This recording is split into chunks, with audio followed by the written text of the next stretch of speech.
চিংড়ি মাছ দিয়ে, কাঁঠালের বিচি দিয়ে, তিন পদের সবজি দিয়ে প্রথম দিয়ে দিলাম তেল, সাথে দিব পেঁয়াজ কুচি, কাঁচামরিচ কুচি দিয়ে কিছুক্ষণ লাল হওয়া পর্যন্ত নাড়াচাড়া করতে হবে। এখন দিয়ে দিব চিংড়ি মাছগুলো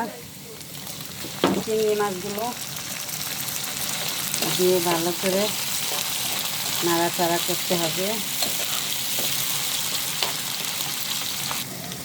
এখন দিয়ে দিব মরিচের গুঁড়ো হাফ চামচ, হলুদের গুঁড়া হাফ চামচ, পরিমাণ মতো লবণ দিয়ে কিছুক্ষণ নাড়াচাড়া করে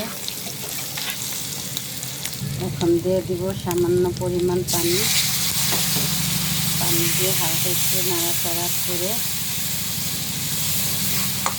দিয়ে দিতে হবে সবজিগুলো।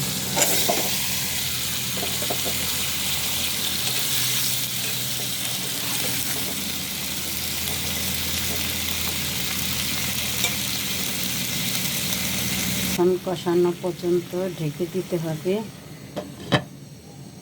এখন দিয়ে দিব পরিমাণ মতো পানি।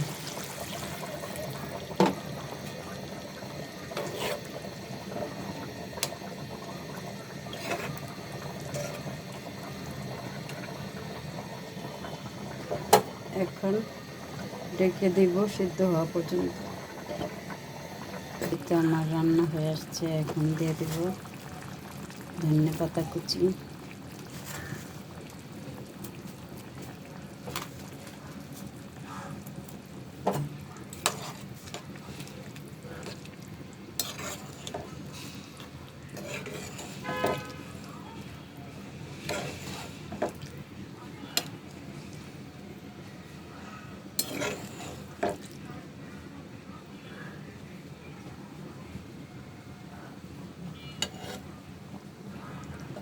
এর তারিখ কিছুক্ষণ অপেক্ষা করতে হবে।